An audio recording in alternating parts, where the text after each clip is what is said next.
How do you know that God has started to provide in your life? And how can you stop feeling unsure?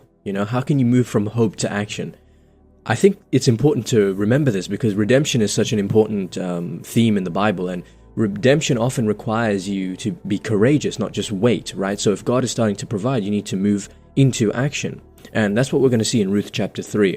We're going to see Naomi's plan, Ruth's bold approach to Boaz on the threshing floor, and how a vulnerable request actually becomes the doorway to redemption.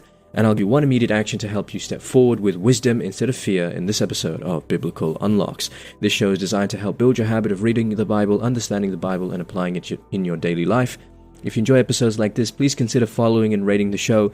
It's free, it helps me out a lot, and you can always change your mind later. Now, let's get a little bit of context into the chapter.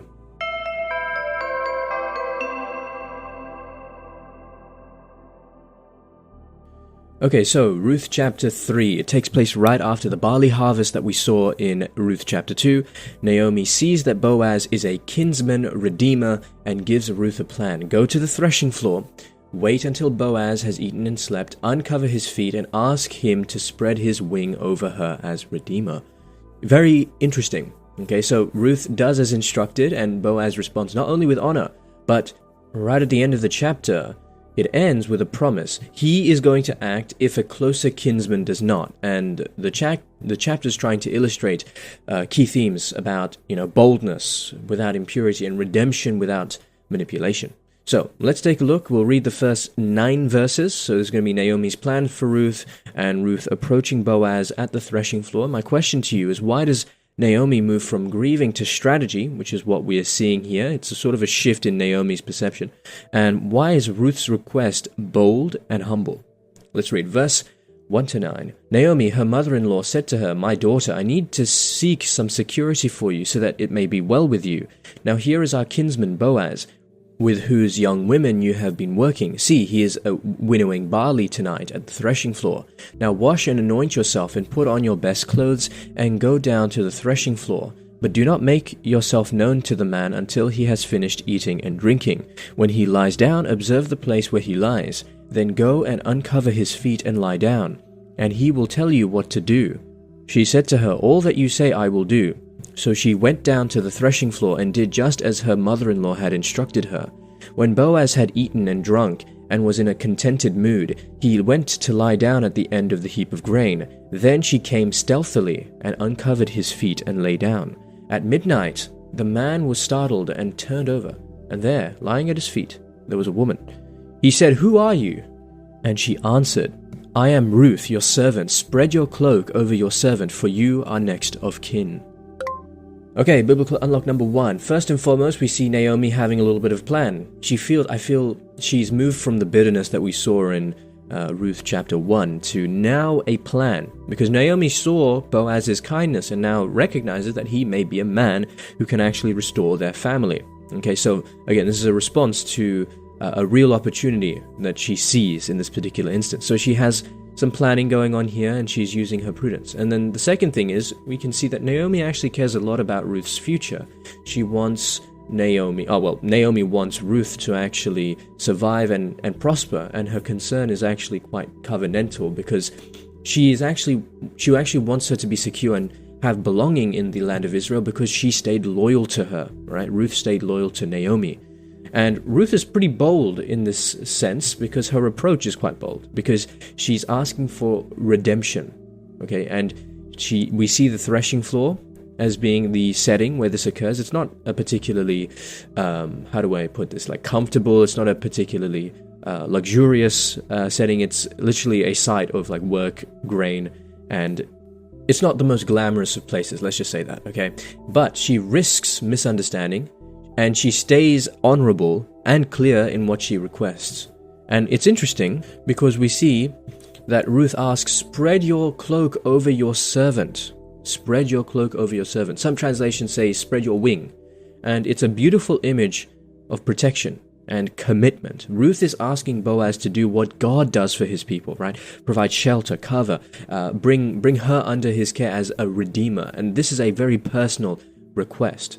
And it's important because we see this imagery that is the heart of divine compassion.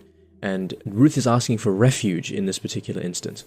So Ruth needs to wait until Boaz wakes up, because again, she needs to obey, wait, and speak respectfully in this particular. This scene actually is very emotionally charged. That's something that is really important, and it's meant to show that there is a lot of boldness, but also reverence that is described in this particular scene. Okay, let's read the second half of the chapter, just verses 10 to 18. Boaz is going to bless Ruth and promise to act. Ruth is going to return to Naomi, and she's basically going to await the outcome. And my question to you is, why does Boaz respond with so much integrity rather than impulse, and why does the chapter end with waiting rather than with resolution?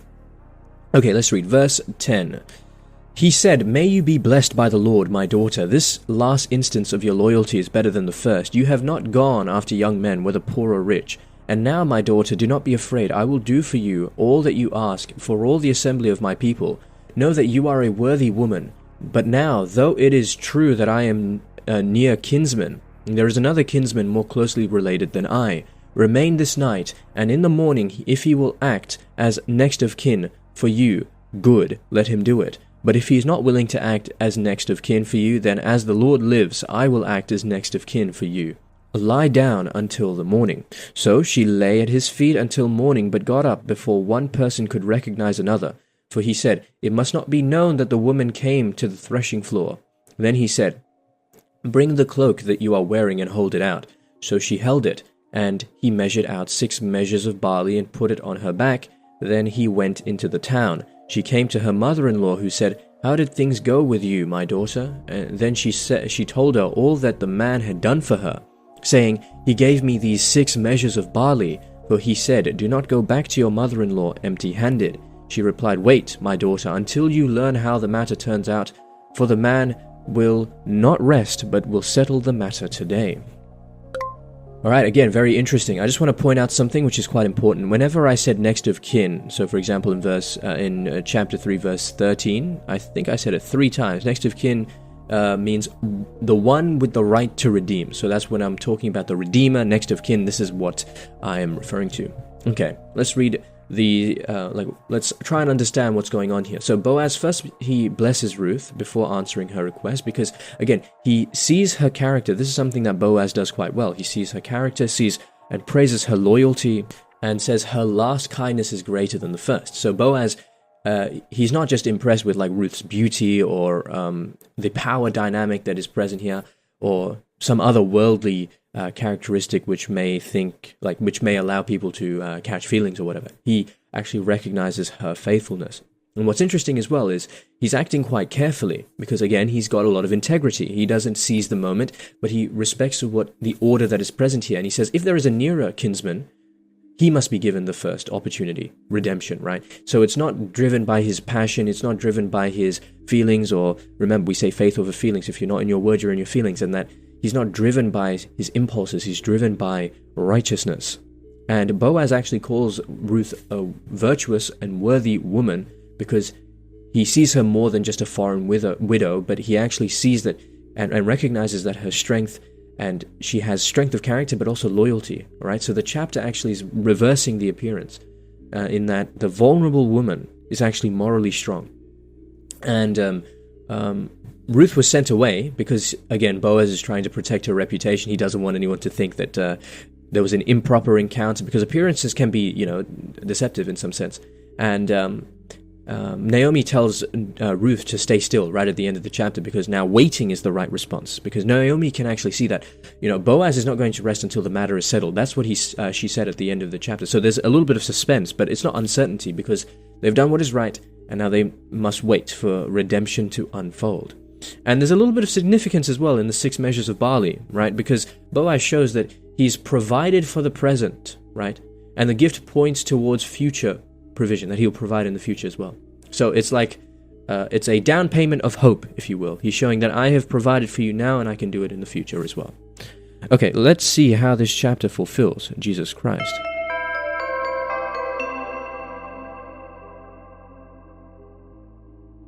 Okay, so Ruth chapter 3 shows redemption moving from hidden providence to courageous request and orderly response, because in Christ we see that this idea is the gospel. We do not save ourselves, but we come to the true Redeemer who willingly shelters the vulnerable and acts with perfect integrity. That is what Boaz's response points towards. It points towards Jesus. He never manipulates the weak. He never delays justice for selfish reasons, and he never turns away a sincere plea for help. And that is exactly why we read in Hebrews chapter 4, verse 16, "Let us therefore approach the throne of grace with boldness, so that we may receive mercy and find grace to help in time of need." So what do we see? Boldness, right? So we see Ruth chapter 3, come boldly, but come rightly to the one who can redeem. And there is the one who can redeem, who is Jesus Christ.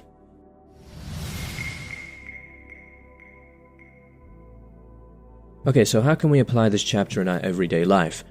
Ruth chapter 3 is all about boldness, okay? Boldness, and there is humility, but also purity in this action. So we need to identify needs where we have been too hesitant to bring before God. And I want you to ask it plainly. What do you feel that you need? And bring it to God. Don't hide it, because God can read your mind, you know? If you want to hide things from someone who's omniscient, that's pretty nonsensical. So if there's something that you want, bring it boldly to the throne of God and ask for it plainly this weekend. Who knows, you may even get it. But the point is that you need to bring all your thoughts, hold them captive to the word of God, and you will see. And have patience, wait well, and do faithful things to stop forcing the outcome, but just wait for God's answer or response.